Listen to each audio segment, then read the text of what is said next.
शिल प्रभुपाद की जय, गुरु गौरांग की जय। तो कल के सत्र में हमने सुना था शिल प्रभुपाद जी अपने वस्त्र जो पुराने हो जाते थे अपने शिष्यों को बांट देते थे, लेकिन प्रभुपाद जी के पास एक चादर थी जो उन्होंने बहुत लंबे समय तक रखी और उसका वह इस्तेमाल भी करते थे। बहुत सारे सन्यासी शिष्यों की नजर उस चादर पर थी। एक नया पश्मीना शॉल लेकर प्रभुपाद से वह चादर लेना चाहते थे, लेकिन प्रभुपाद जी ने वह चादर नहीं दी। उसके पश्चात शुद्ध कीर्ति प्रभु ने एक योजना बनाई।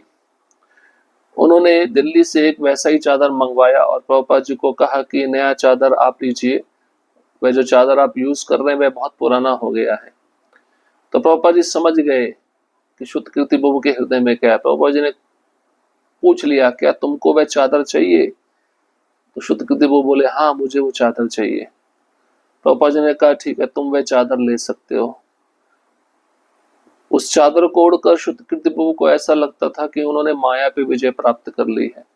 वैसे तो प्रभुपाद जी ने 4 नियम दिए, 16 माला जप दिया। जो ध्यान पूर्वक 16 माला जप करता है, माया उसको स्पर्श नहीं कर पाती। लेकिन गुरु की कुछ वस्तुएं ऐसी होती हैं जो शिष्य को बहुत प्रिय होती है और शिष्य को चाहिए कि उन वस्तुओं को संभाल के रखे, गुरु के समान उसका आदर करे। अब हम आगे बढ़ेंगे। मेरा कार्य प्रशिक्षित करना है। 22 अप्रैल 1975, कृष्ण बलराम मंदिर, वृंदावन, भारत। कृष्ण बलराम मंदिर के 2 सप्ताह के आवास में हमने देखा कि सभी लोग उद्घाटन समारोह की तैयारी में बहुत व्यस्त हैं। श्री प्रभुपाद प्रतिदिन मंदिर के प्रांगण में सैर करते और सुरभि महाराज जो शिल्पकार तथा इंजीनियर थे को आवश्यक सुधार पर परामर्श देते। श्री प्रभुपाद का आवास स्थान लगभग पूरा होने वाला था, यद्यपि वह रहने योग्य था। जैसे ही महान दिन समीप आ रहा था, सुरभि महाराज की नींद उड़ी हुई थी। वे निरंतर इधर उधर भाग भाग कर सैकड़ों बड़ाई लोगों तथा राजमिस्त्रियों के कार्य का निरीक्षण कर रहे थे। एक दिन श्रील प्रभुपाद ने मुझे अपने कमरे में बुलाया। मैंने उनके कमरे में प्रवेश किया और प्रणाम किया। वे बहुत अशांत थे। उन्होंने कहा, उन्होंने शौचालय में प्लास्टिक की सीट लगाई और ये टूट भी चुकी है, सुरभि को बुलाओ। मैं भूमि के आसपास घूमता रहा और सुरभि को स्थिति से अवगत कराया। हम दोनों शीघ्रता से श्रील प्रभुपाद के कमरे में गए। श्रील प्रभुपाद ने सुरभि को बताया, शौचालय की सीट पहले ही टूट चुकी है, मुझे नई सीट चाहिए, नहीं तो मैं कैसे बैठ सकता हूँ। मैं एक बूढ़ा आदमी हूँ, मुझे बैठना होता है। सुरभि ने कहा, हाँ श्रील प्रभुपाद, मैं इसकी व्यवस्था कर दूंगा। 2 दिन व्यतीत हो गए और श्रील प्रभुपाद के शौचालय में कोई परिवर्तन नहीं हुआ। श्रील प्रभुपाद ने मुझे बुलाया और कहा, मेरे शौच घर की सीट कहाँ है? सुरभि को बुलाओ। पुनः मैंने सुरभि को ढूंढा और उनके साथ श्रील प्रभुपाद को मिलने गया। श्रील प्रभुपाद ने तेजी से पूछा, मेरे शौचालय की सीट कहाँ है? सुरभि ने कहा, वे आज शहर में ढूंढ रहे हैं, उन्हें वृंदावन में नहीं मिली, अतः आज वे मथुरा जा रहे हैं। श्रील प्रभुपाद ने कहा, नहीं, मुझे ऐसी प्लास्टिक सीट नहीं चाहिए, वे सस्ती होती है और पुनः टूट जाएगी। बड़ी से लकड़ी की सीट बनवाओ, मुझे आज ही चाहिए। सुरभि ने स्पष्ट किया, गुरु महाराज को लकड़ी से बनाई हुई सीट चाहिए, उनके लिए एक अच्छी सी सीट बना दो। ब्रजवासी बड़ई कृष्ण के शुद्ध भक्त की व्यक्तिगत सेवा का अवसर पाकर बहुत उत्सुक हो गया। स्वाभाविक था, योजना के अनुसार काम नहीं हुआ। सुरभि बहुत व्यस्त थे और उन्हें इस महत्वपूर्ण सीट को बनाने वालों का निरीक्षण करने का समय नहीं मिला। कारीगर काफी कुशल थे, परंतु अविश्वसनीय ढंग से सुस्त थे, क्योंकि सब कुछ साधारण औजारों द्वारा हाथ से बनाया जाना था। मध्याह्न को श्रील प्रभुपाद ने मुझे बुलाया। उन्होंने पूछा, मेरे शौचालय की सीट कहाँ है? मैंने कहा, मैं पता लगाता हूँ श्रील प्रभुपाद। श्रील प्रभुपाद के क्रोध को न झेलते हुए मैं जल्दी से उनके कमरे से बाहर चला गया। मिनटों में हम श्रील प्रभुपाद के सम्मुख दंडवत कर रहे थे। सुरभि ने कहा, मुझे क्षमा कर देना श्रील प्रभुपाद, मैं इन सब लोगों के साथ बराबरी नहीं कर सकता। मैंने उन्हें तैयार करने के लिए कह दिया था। मैं सोच रहा था कि अब तक आपकी सीट लग चुकी होगी। श्रील प्रभुपाद ने कहा, मैं ये सीट अभी चाहता हूँ। इसका काम अभी समाप्त होना चाहिए। हम दोनों ने प्रणाम किया और जल्दी से कमरे से चले गए। चिंताग्रस्त हुआ मेरा मिथ्याभिमान कृष्ण कृपा श्री मूर्ति की आशाओं को पूरा न कर पाने पर झूठे बहाने बनाने लगा। सुरभि तथा मैं जल्दी से मिस्त्री के पास गए। सुरभि चिल्लाए, तुम ये सीट जल्दी पूरी करो, नहीं तो तुम्हें दंडित किया जाएगा, इसे तुरंत समाप्त करो। मैं ये देखकर आश्चर्यचकित रह गया जब मैंने एक लकड़ी के टुकड़े के साधारण औजारों द्वारा सीट बनाते देखा। उस कारीगर ने धीरे से पूछा, क्या गुरु महाराज सीट पर कुछ डिजाइन बनवाना चाहते हैं? सुरभि ने अपनी आंखें घुमाते हुए कहा, केवल अभी सीट पूरी करो। अंततोगत्वा मिस्त्री शिल प्रभुपाद के कमरे में सीट ले आया और प्रणाम किया। वह शौच घर में गया और हाथ से बनाई टीक की लकड़ी की सीट लगा दी। मिस्त्री शिल प्रभुपाद के पवित्र कमरों में प्रवेश करने पर भाव विवल हो उठा। वह समझ रहा था कि वह सौभाग्यशाली है जो कि उसे गुरु की महत्वपूर्ण व्यक्तिगत सेवा करने का अवसर प्राप्त हुआ है। हम कुछ भी आवश्यक सेवा कर रहे हो, श्रील प्रभुपाद हमेशा हमें स्मरण कराते कि हमारा वास्तविक कार्य अपने गुरु महाराज की सेवा करना है। यद्यपि हमें कुछ प्रभावशाली परियोजना के लिए शक्ति प्रदान की गई हो, परंतु हमारी वास्तविक स्थिति तो एक सेवक की है। विनम्र रहकर ही हमें अपने गुरु महाराज की नित्य प्रेममयी सेवा करने के लिए आश्वासन दिया गया है। जब सब लोग चले गए तो श्रील प्रभुपाद ने कहा, कुछ सरसों का तेल लेकर सीट पर तब तक रगड़ते रहो जब तक वो तेल सोखना बंद कर दे। मैंने प्रसन्नता से उनके निर्देशों का पालन किया तथा निश्चिंत हो गया कि यह प्रसंग अब समाप्त होने को है। सीट पर तेल लगाने के पश्चात मैंने श्री प्रभुपाद को बताया कि अब आपका शौच घर तैयार है। तत्पश्चात श्री प्रभुपाद शौच घर गए। जैसे शौच घर से बाहर आए, उन्होंने सिर हिलाते हुए कहा, यह ठीक है। श्री प्रभुपाद ने ब्रजधाम में कृष्ण भावनामृत का कड़ा स्तर निश्चित किया। उन्होंने अपने रिहायशी भक्तों से प्रत्याशा की कि वे अनुकरणीय जीवन जिए। कृष्ण बलराम मंदिर में जीवन के प्रत्येक पक्ष में यह सब स्पष्ट था। निकृष्ट होकर हम बड़े लोगों के दर्शन के महत्व को नहीं समझ सकते, इसलिए श्रील प्रभुपाद ने वृंदावन में साधारण या भौतिक आवास की कभी अनुशंसा नहीं की। यदि भक्त लोग कृष्ण भावनामृत के उच्चतम स्तर के अनुरूप आचरण नहीं करते तो उन्हें ब्रजधाम में रहने का कोई अधिकार नहीं। जैसा कि पवित्रतम धाम वृंदावन में जीवन ब्लेड की तेज धार पर चलने के समान है। श्री प्रभुपाद हमारी भक्ति के आध्यात्मिक अभ्यासों को बड़ी सावधानी से निरीक्षण करते थे। मैं हमेशा सुरभि की विस्मयादि स्थिति में रहता। श्री प्रभुपाद उसे अपने कमरे में बुलाते और निर्माण कार्य के विभिन्न पक्षों के लिए डांटते। जैसे मंदिर के उद्घाटन का समय समीप आ रहा था, सुरभि पर दबाव बढ़ता जा रहा था। श्री प्रभुपाद सब कुछ उत्तम ढंग से चाहते थे और इस सुरभि की सेवा थी कि श्री प्रभुपाद की सभी इच्छाएं पूर्ण हो। एक बार सैर करते हुए श्री प्रभुपाद ने विग्रह के कमरों को देखते हुए कहा, अभी तक दरवाजे क्यों नहीं लगे? सुरभि ने कहा, मैं प्रयास कर रहा हूं श्री प्रभुपाद, परंतु अभी बहुत कुछ होने वाला है, कठिन है।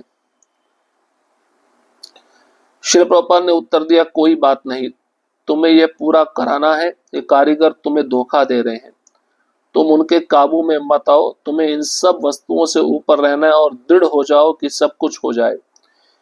यह एक सप्ताह तक चलता रहा। फिर श्रील प्रभुपाद ने सुरभि से पूछा, अर्चा विग्रह के द्वार अभी भी नहीं लगे क्या? सामने वाले दरवाजे बन गए हैं? सुरभि ने उत्तर दिया, वह उस पर गंभीरता से काम कर रहा है।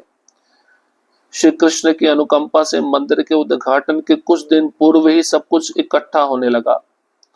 एक दिन मंदिर के प्रांगण में सैर करते हुए भक्त लोग मंदिर की भव्यता की प्रशंसा कर रहे थे। एक भक्त ने कहा, सुरभि ने कड़ा परिश्रम किया है, उसका कार्य बहुत शानदार है।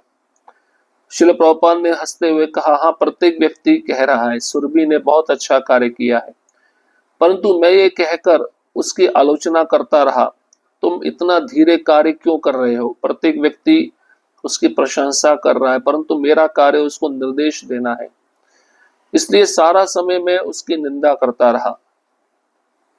ये मेरा कर्तव्य है। मैं उसका आध्यात्मिक गुरु हूँ, अतः मुझे उसका मार्गदर्शन करना चाहिए। मुझे निश्चय है, परंतु मेरे विचार से मैंने देखा कि गत 2 सप्ताह के पश्चात सुरभि महाराज ने पहली बार चैन की सांस ली। शिल प्रभुपाद में विस्मित हूं कि जब मैं देखता हूं कि गत 30 वर्षों में मेरे गुरु भाइयों तथा गुरु बहनों ने आपकी कितनी सेवा की है। उनकी तुलना में मेरी सेवा तो अत्यंत नगण्य है। मैं तो आपकी आलोचना भावित विचार मग्नता को स्वीकार नहीं करता था। आप हमेशा मेरे साथ कोमल रहते, क्योंकि आप सोचते कि मेरी श्रद्धा अभी कमजोर है। मैं प्रार्थना करता हूं कि आपकी आज्ञा में मेरा अटल विश्वास हो, ताकि चाहे आप भी मेरा प्रतिकार करें, मेरी आपके चरण कमलों में श्रद्धा बनी रहे। देखिए, गुरु का कार्य होता है शिष्य को डांटना, शिष्य को प्रशिक्षित करना। गुरु कभी गलती से अगर शिष्य को देख लेते हैं कि वह शिष्य गलत कर रहा है, तो शिष्य को वह डांट स्वीकार करनी चाहिए। यहाँ पर कृष्ण बलराम मंदिर जब बनना था वृंदावन का, तो प्रभुपाद जी बहुत अशांत थे, क्योंकि हर कार्य समय पे पूरा नहीं हो पा रहा था। तो सुरभि प्रभु उस समय मंदिर की देखरेख, सब कंस्ट्रक्शन का कार्य करवा रहे थे। तो उस समय प्रभुपाद जी के शौचालय का जो सीट था वो टूट चुका था। प्रभुपाद जी बैठ के शौचालय करते थे। तो प्रभुपाद जी ने कहा, मैं बूढ़ा आदमी हूँ, मुझे बैठना होता है, मैं कैसे बैठूं, मेरा शौच घर का सीट टूट गया है। सुरभि महाराज बोले, हाँ श्री प्रभुपाद, मैं व्यवस्था कर देता हूँ। 2 दिन बीत गए। अब कंस्ट्रक्शन में भी सुरभि महाराज इतने व्यस्त थे, प्रभुपाद जी की सेवा को भूल गए। अब शिल प्रभुपाद ने फिर शुद्धकीर्ति प्रभु को बुलाया और मैं पूछने लगे, शौच घर की सीट कहाँ है, सुरभि को बुलाओ। अब शुद्धकीर्ति प्रभु सुरभि प्रभु को ढूंढते हुए गए और कहा कि प्रभुपाद जी आपको बुला रहे हैं। तो सुरभि ने कहा, मैं आज शहर में ढूंढने जा रहा हूँ, मुझे वृंदावन में वह सीट नहीं मिली। प्रभुपाद ने कहा, प्लास्टिक की सीट नहीं चाहिए, बार बार टूट जाती है, वह कमजोर होती है, मुझे लकड़ी की सीट बना कर दो, मुझे आज ही चाहिए। सुरभि महाराज स्पष्ट किए, एक बड़ाई को ले आए, कारपेंटर को ले आए और उसको कहा लकड़ी की सीट बना के दो। तो ब्रजवासी था बड़ाई, शिल प्रभुपाद जो कृष्ण के शुद्ध भक्त हैं, उनकी व्यक्तिगत सेवा पाकर बड़ा प्रसन्न हुआ, उत्सुक हुआ।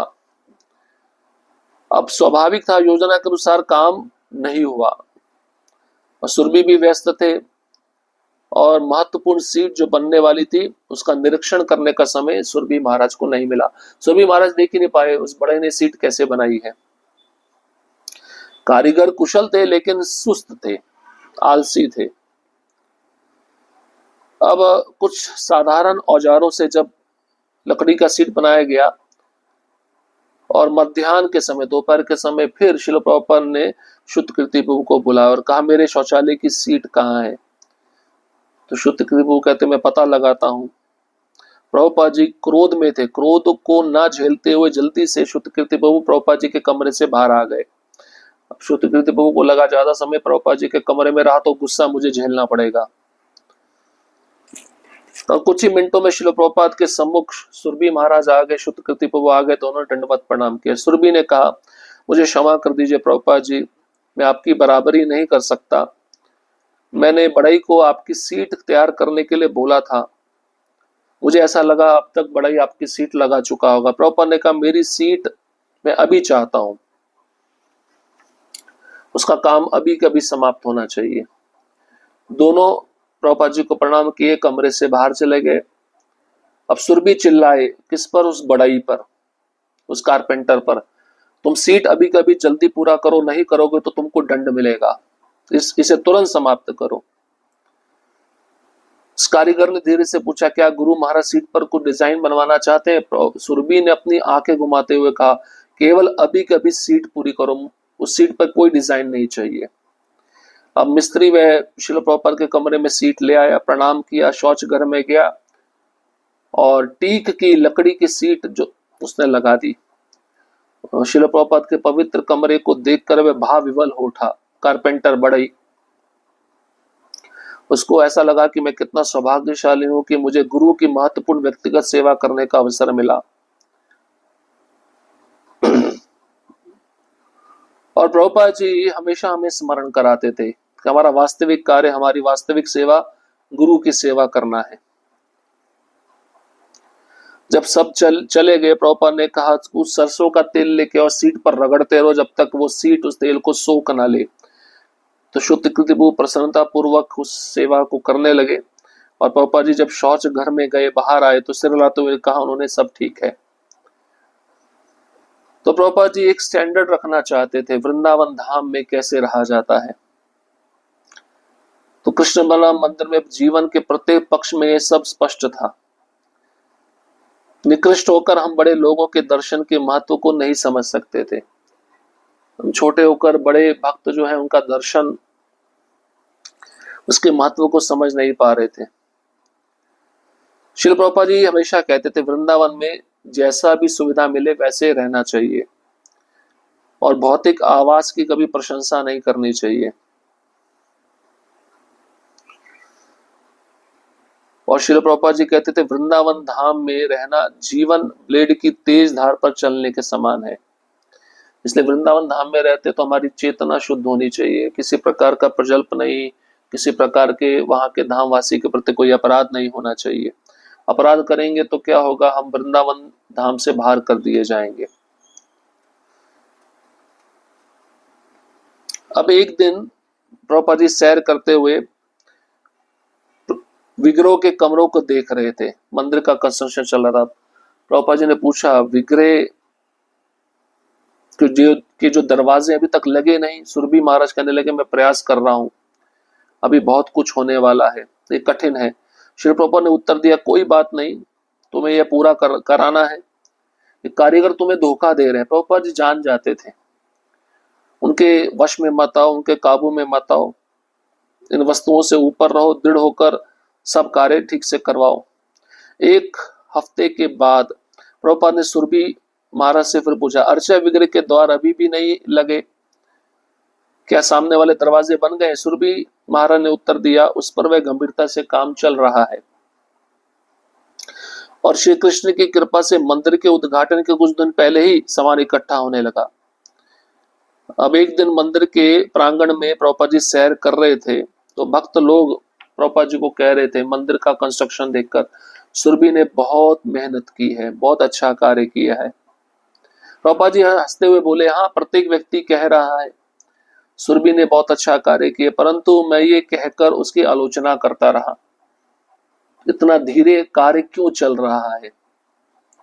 क्योंकि मैं गुरु हूं, मेरा कार्य है मेरे शिष्यों को निर्देश देना, इसलिए सारा समय मैं उसकी निंदा करता रहता और ये अच्छा है, ये मेरा कर्तव्य है, मैं उसका आध्यात्मिक गुरु हूं, अतः मुझे उसका मार्गदर्शन करना चाहिए। तो शुद्ध कृति प्रभु कहते हैं कि प्रभुपाद जी मैं विस्मित हूं जब मैं देखता हूं कि 30 वर्षों से मैंने कुछ सेवा नहीं की, बल्कि मेरे गुरु भाइयों ने, गुरु बहनों ने आपकी बहुत सेवा की, आपकी डांट भी बहुत खाई है। तो मेरी तुलना में उनकी जो सेवा है बहुत श्रेष्ठ है। मैं तो आपकी आलोचना भावित विचार मग्नता को स्वीकार नहीं करता था। आप जानते थे मेरी श्रद्धा कोमल है, मेरी श्रद्धा भी कमजोर है, इसलिए आप मेरे साथ कोमलता से व्यवहार करते थे। मैं प्रार्थना करता हूं कि आपकी आज्ञा में मेरा अटल विश्वास हो, ताकि चाहे आप भी मेरा प्रतिकार करें, मेरी आपके चरण कमलों में श्रद्धा बनी रहे। हरे कृष्णा कृष्ण कृष्ण हरे हरे, हरे राम राम राम हरे हरे। श्रील प्रभुपाद की जय, गुरु गौरांग की जय।